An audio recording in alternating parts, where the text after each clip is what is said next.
तुम्हा सर्वांच्या अंतरात वसणाऱ्या ईश्वराला अत्यंत भक्तिपूर्वक अभेद्य भावाने नमस्कार नमस्कार नमस्कार. जय सच्चिदानंद. खरंच ज्ञानीपुरुष दादा भगवानांच्या वितराग वाणीच्या आराधनेस त्याच्यासारखंच आहे. या संसारात जितक्याही प्रकारचे त्रास आहेत, प्रॉब्लेम्स येतात, ते आपल्या अज्ञानतेमुळे येतात. आणि ज्ञानीची वाणीच अशी आहे, वितरागवाणी, ज्ञानवाणी, समस्त प्रकारच्या अज्ञानाचा नाश करेल अशी वाणी आहे. आणि एकदा का अज्ञान गेलं तर स्वतःहूनच सगळे प्रॉब्लेम्स सॉल्व्ह होऊन जातात. अंधार असेल तर किती डाऊट्स असतात. हे काय होईल, हा कुठला प्राणी आहे, का असं हे असं भयानक असं का वाटत आहे, भीतीदायक वाटत आहे. आणि खरंच उजेड झाला तर अरे ही तर चावी पडली होती, चावीचं तर पटकन अज्ञानतेचं स्वतःहून प्रश्न संपतात. आपण किती प्रश्न विचारतो पहा, याचा अर्थ काय आहे, हे काय आहे, ते काय आहे. आणि खरं ज्ञान, खरी समज सापडली तर स्वतःच प्रश्नांचा अंत होत असतो. यासाठीच आणि प्रतिक्रमण तर एक विभाग आहे, एक प्रकारच्या बोलण्याचं कनेक्शन आहे प्रतिक्रमण. बाकी दादाजी तर सत्संगात बसून गोष्टी करायचे बघा. आणि अज्ञानाची किती प्रकारचे अज्ञानाचं व्यवहार ज्ञान, धर्माचं ज्ञान आणि अध्यात्मज्ञान, सगळ्या प्रकारच्या गोष्टी इथे होत असत. त्याचं एडिटिंग करून प्रतिक्रमणाच्या त्याच्या या गोष्टी यात एकत्र केल्या आहेत आणि त्याचं मग एडिटिंग करून बुक बनवलं आहे. आणि तेही संक्षिप्त असा हा भाग आहे. मोठा ग्रंथ आहे, तो टच नाही करत आहे यावेळेस. हे साधारण थोडा दादाजींच्या वाणीचा परिचय वाढो आणि गोष्टींचा सत्संग, या निमित्ताने सत्संग हो. आणि आपले ज्याही प्रकारचे प्रश्न आहेत ते नक्की विचारा. म्हणजे वाढीव आध्यात्मिक दृष्टीने समस्येची पूर्तीही होईल आणि ज्ञानविषयक समज आपली वाढेल. मोक्षमार्गात आपण पुढे जाऊ. आणि हे प्रतिक्रमण खूपच ही महत्त्वाची गोष्ट आहे. कारण अक्रम ज्ञान आपण प्राप्त करतो, अक्रम विज्ञान. हे जे ज्ञान प्राप्त झालं आहे ते कृपेमुळेच मिळत असतं. पण प्राकृतिक दोष, क्रोध आहे, मोह आहे, मान आहे, लोभ आहे, विकार आहे, मतभेद आहेत, ईर्ष्या आहे, किती प्रकारचे दोष व्यवहारात होत असतात.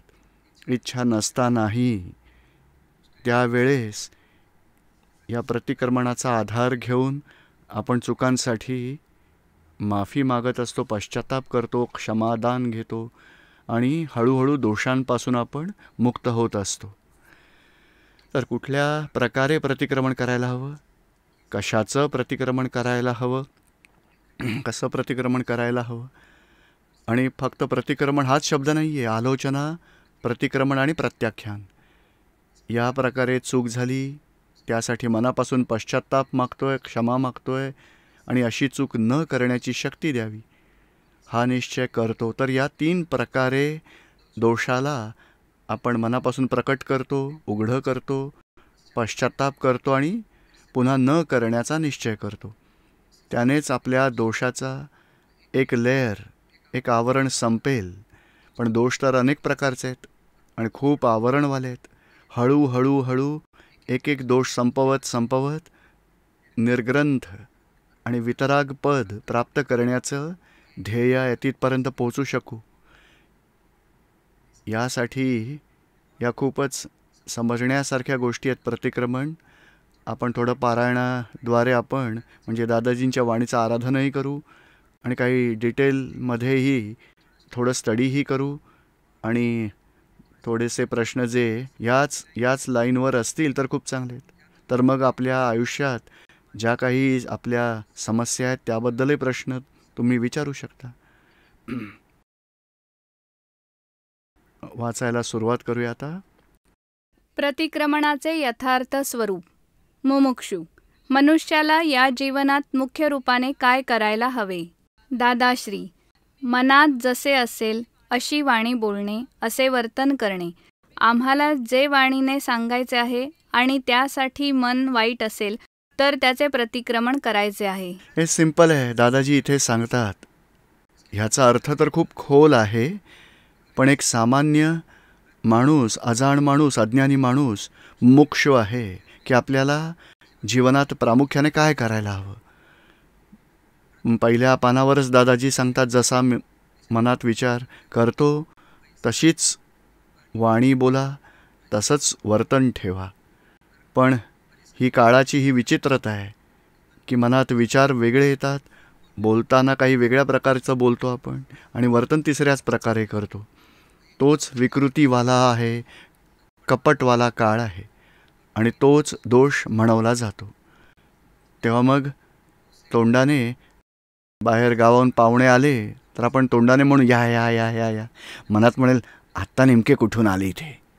तर तोंडाने जे हे शब्द बोलले जातात असे मनात विचार नाही आहेत. मनातही तसेच ठेवायला हवं की नाही, आलं खूप छान झालं, तुम्ही आलात हे आनंद आहे. हे भाव बिघडतात तर त्याचं अवश्य प्रतिक्रमण करायला हवं. आपण जे वाणीने आपण बोलायचं आहे आणि त्यासाठी मनात वाईट ते विचार वाईट झाला तर माफी मागा. तर या काळामध्ये धर्म जे करतात ती धर्मक्रिया होऊन जाते आणि ते तर आत धर्मध्यान उत्पन्न होतं. याला अर्थध्यान म्हटलं जातं. मनात वेगळा भाव झाला, बाह्याचार वेगळा आहे, अर्थध्यान झालं, त्याची माफी मागितली तर धर्मध्यान होईल. माफी कशाला मागायला हवी, आपण कुणाकडे प्रतिक्रमण करायला हवं त्याची माहिती दादाजी सांगतात. प्रतिक्रमण कशाचे कराल, कुणाला साक्षी ठेवून कराल. तेव्हा सांगितलं, दादा भगवानांना साक्षी मानून प्रतिक्रमण करा. जे दिसत आहेत ते दादा भगवान नाहीये, हे तर भादरणचे पटेल आहेत, A.M. पटेल आहेत. दादा भगवान हे जे आत 14 लोकांचे नाथ प्रकट झाले आहेत ते आहेत. म्हणून त्यांच्या नावाने प्रतिक्रमण करा की हे दादा भगवान, माझे मन बिघडले, त्याची क्षमा मागतो, मला क्षमा करा. मीही त्यांचेच नाव घेऊन प्रतिक्रमण करतो. स्वतःसाठीही सांगायचे की मीही आतल्या दादा भगवानांच्या जवळ त्यांना साक्षी ठेवून माझ्या चुकीची माफी मागतो आणि तुम्ही तसंच करा. आणि सरळ सरळ भाषेमध्ये जैनशास्त्रात प्रतिक्रमण खूप मोठा, पंचप्रतिक्रमण सूत्र खूप मोठा ग्रंथ आहे आणि 1 तास आणि कधी पर्युषणाच्या वेळेस 2 तास असं प्रतिक्रमण करतात. पण दादाजी शॉर्टमध्ये ते भाव प्रतिक्रमण असं म्हटलं जातं. जो भाव बिघडला, मन बिघडलं किंवा वाणी बिघडली किंवा वर्तन बिघडलं, त्यावरच पश्चाताप करायचा आणि गुरूंना साक्षीस ठेवून किंवा ज्ञानी पुरुष दादा भगवानांना साक्षीस ठेवून की माझी ही चूक झाली आहे, मनापासून पश्चाताप करतो आहे, मला क्षमा करावी, अशी चूक न करण्याची शक्ती द्यावी. झालं प्रतिक्रमण. दुसऱ्यांदा भाव बिघडला तर दुसऱ्यांदा प्रतिक्रमण करा, तिसऱ्यांदा भाव बिघडला तिसऱ्यांदा प्रतिक्रमण करा. हळूहळू दोषांचं आवरण कमी होत होत एक दिवस ते संपतील. मग चांगले कर्म केलेत तर तो धर्म म्हणवला जाईल आणि वाईट कर्म केलेत तर अधर्म म्हणवला जाईल आणि धर्म अधर्माच्या पलीकडे जाणे ते आत्मधर्म म्हणवले जाईल. चांगल्या कर्मामुळे क्रेडिट उत्पन्न होतं आणि क्रेडिट भोगायला जावे लागेल. वाईट कर्म कराल तर डेबिट उत्पन्न होईल आणि डेबिट भोगायला जावं लागेल आणि ज्या वही खात्यात क्रेडिट डेबिट नाहीये तिथे आत्मप्राप्ती होईल. मुमुक्षु चांगलं. इथे सिंपल शॉर्टमध्ये सगळ्या धर्माचं सार आपल्याला मिळत असतं. त्याचा परिणामही सांगितला आहे की चांगलं कर्म केलं तर धर्मफळ मिळेल. आणि चांगलं कर्म म्हणजे 2 स्टेजमध्ये दिसतं. एक तर बाह्याचार आहे आणि आतले भाव आहेत. बाह्याचार क्रोधाचा झाला तरी आत भाव आहेत की नाही, मला कुणाला दुःख द्यायचं नाही आहे, क्रोधाने दुःख दिलं आहे, खूप वाईट झालं, पश्चाताप करतो, तर छान झालं. बाह्याचार बिघडला तरी आत सुधारच आहे आणि बाहेर दान करतो आणि आत आनंदी होतो की नाही, माझ्याकडून चांगलं झालं, अजून जास्त पैसे असते तर मी अजून चांगलं दान दिलं असतं. तर असं चांगलं कर्म त्याला धर्म म्हटलं जातं आणि वाईट, दुसऱ्याला दुःख दिलं गेलं, कुणाला मनाने, वाणीने किंवा वर्तनाने कुणाला दुःख दिलं गेलं, तो अधर्म म्हटला जातो. आणि धर्म आणि अधर्म दोघांच्याही पलीकडे, दोन्हींच्याही वर आहे आत्मध्यान, आत्मधर्म. धर्मामुळे पुण्याचं बंधन होतं, क्रेडिट म्हणजे जमा राशी, पुण्याचं बंधन होईल. आणि अधर्मामुळे पापाचं बंधन होईल, पापामुळे दुःख भोगावं लागेल आणि पुण्यामुळे सुख भोगावं लागेल. आणि धर्म आणि अधर्माच्या पलीकडेही जेव्हा आत्मधर्मामध्ये येतो, आत्म्याचा धर्म काय आहे? ज्ञाता द्रष्टा परमानंदी.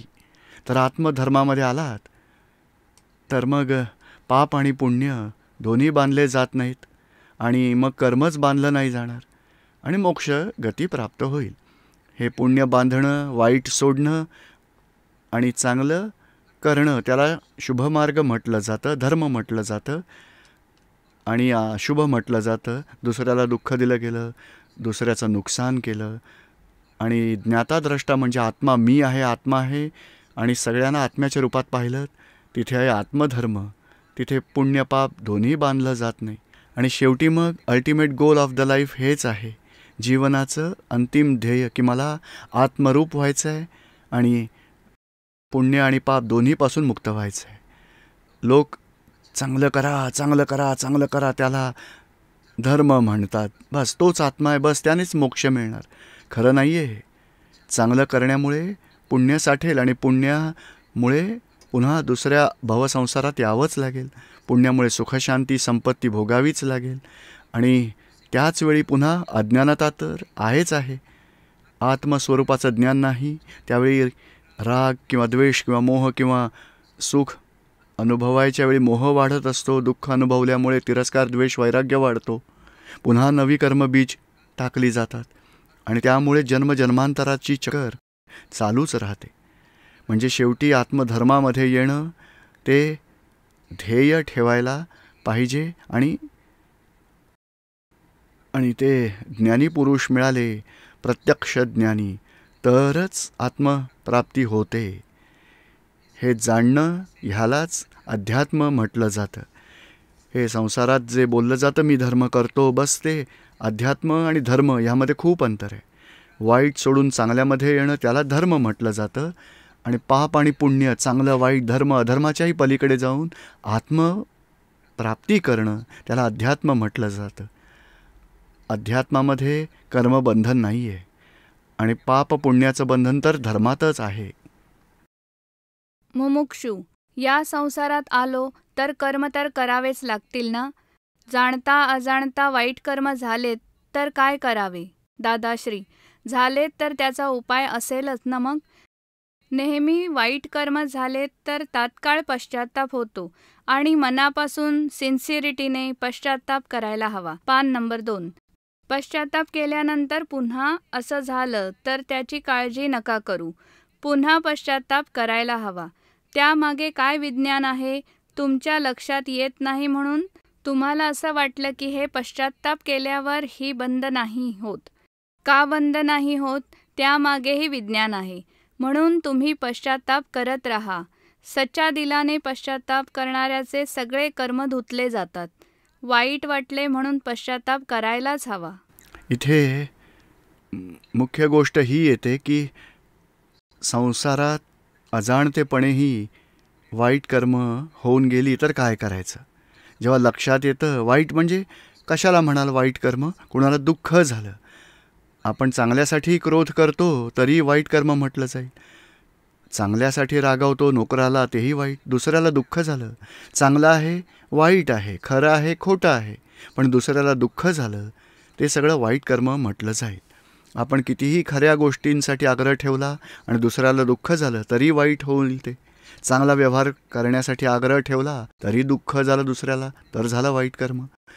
तर त्यामागे लगेच पश्चाताप व्हायला हवा आणि मनापासून सिन्सिअरिटीने, एकनिष्ठ भावाने मनापासून व्हायला हवं. असं सुपरफ्ल्युअसली नाही, मनापासून हार्टिली माझी चूक झाली, मी हे करायला नको होतं.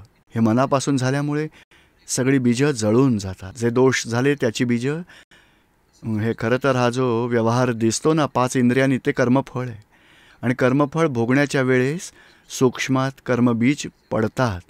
तर हे पश्चाताप करण्यामुळे कर्मबीज जळून जातील आणि ज्ञान आहे तर मग नवीन कर्मच नाही तयार होणार.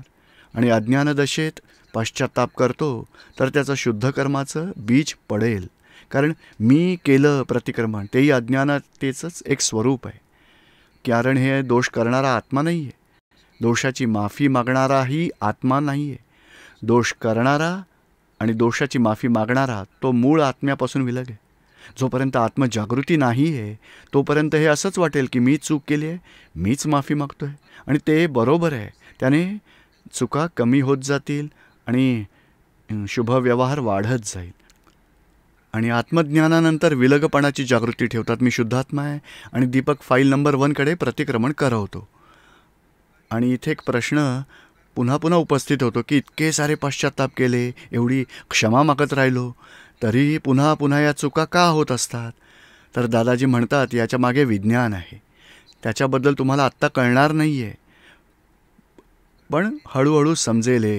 जसा ओनियन असतो ना, कांदा, त्याच्या किती लेयर्स असतात? एक लेअर निघाला तर पुन्हा दुसरा लेअर दिसतो, दुसरा लेअर निघाला तिसरा लेअर येतो. तर असेच दोषही अनेक प्रकारच्या लेअरवालेच असतात.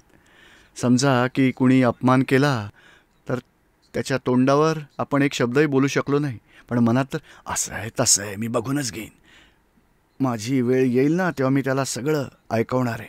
तर एक एक विचार एक एक लेअर वाढवत राहतात. सांगा किती दिवसांपर्यंत तो दिवस रात्र मनामध्ये द्वेषभावाने, अभावाने तिरस्कार करतच राहतो. त्याला हे करायला हवं, ते करायला हवं, बघून घेईन, सोडणार नाही. तर एक एक लेअर वाढतच जातो. आणि जेव्हा कॉजेसमध्ये इतके लेअर वाढतात तेव्हा इफेक्टमध्येही एक एक लेअर खुले होत असतात. कुणी अपमान केला तर पुन्हा मन ओरडत राहील की मी काय केलं, मी काय चूक केली, मला का रागावतोय, मी बघून घेईन. आत्ता एकदा प्रतिक्रमण केलं, पुन्हा थोड्या तासांनंतर पुन्हा मनामध्ये नेगेटिव्हिटी चालू राहते. तर पुन्हा प्रतिक्रमण करा, पुन्हा चालू झाली तर पुन्हा प्रतिक्रमण करा. कारण हे लेअरवाले दोष आहेत, आवरणवाले दोष आहेत. आणि दादाजींनी सांगितलं हे बंद नाही होणार. तरीही तुम्ही पश्चाताप करत राहाल तर तुमच्या दुसऱ्या लाईफच्या जबाबदारीचा एंड येतो, तुमच्या रिस्पॉन्सिबिलिटीचा एंड येईल, तुम्ही मुक्त होत जाल. नवीन कॉजेस पडणार नाही त्याची गॅरंटी. नवीन कॉजेस संसारात भटकवणारे नाही पडणार. सुटायची भावना आहे तर या प्रकारचे कॉजेस पडतील. आणि ज्ञानाच्या जागृतीनंतर तर खरंच नवीन कॉजेस नाही पडत. म्हणजे कुणाला वाईट वाटेल तर त्यावर सोल्युशन, किंवा आमच्याकडून वाईट कर्म झालं त्यावर सोल्युशन पश्चाताप करायलाच हवा.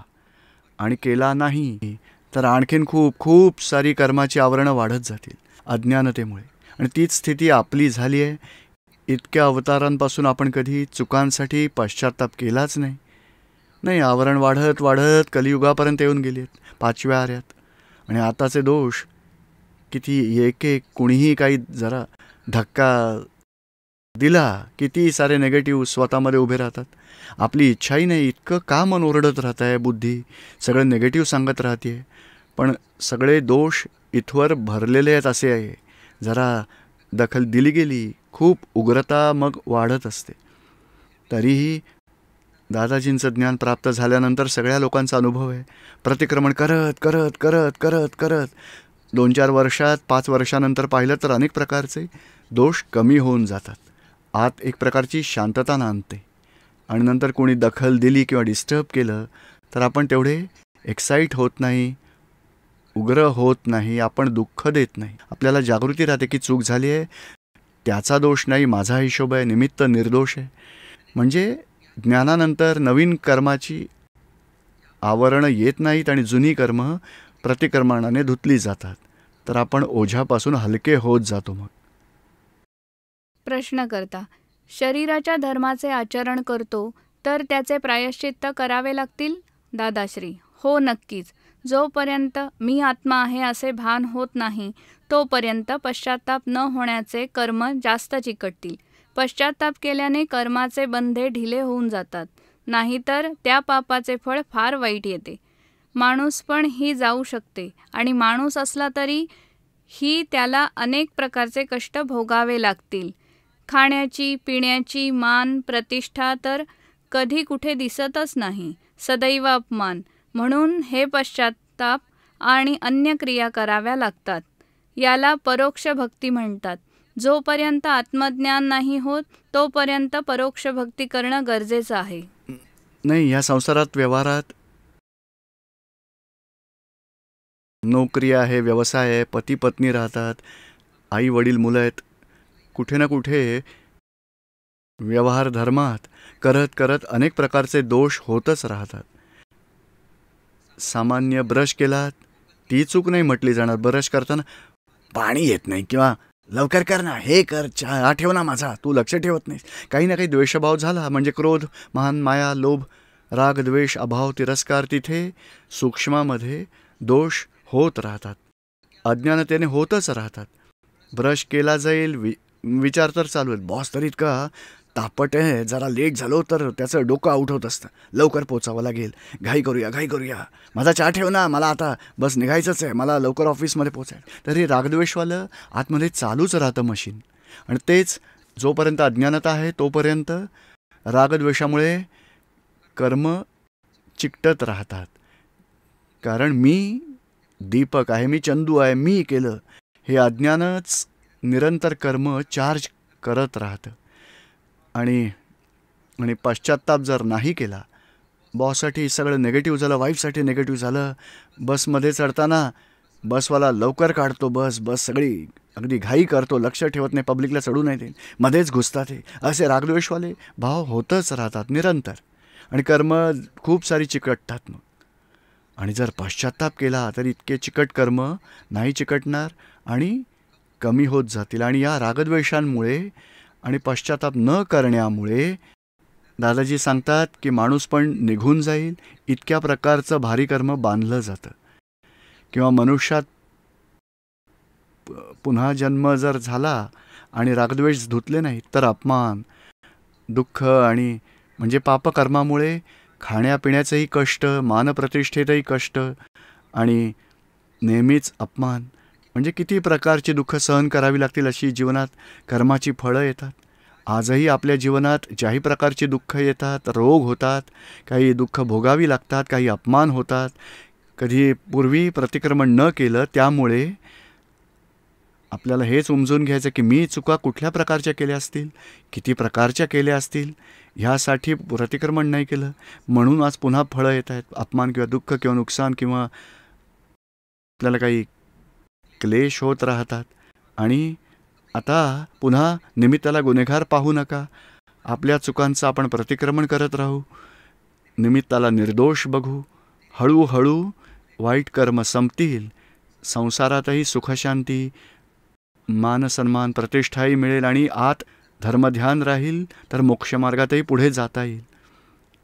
जोपर्यंत अज्ञानता आहे तोपर्यंत परोक्ष भक्ती म्हटली जाईल. आणि आत्मज्ञान झालं नंतर प्रत्यक्ष भक्ती, आणि प्रत्यक्ष भक्तीने मोक्ष मिळतो. परोक्ष भक्तीने संसार फळ मिळत असतं, संसारात सुखशांती, संपत्ती मिळेल सगळी.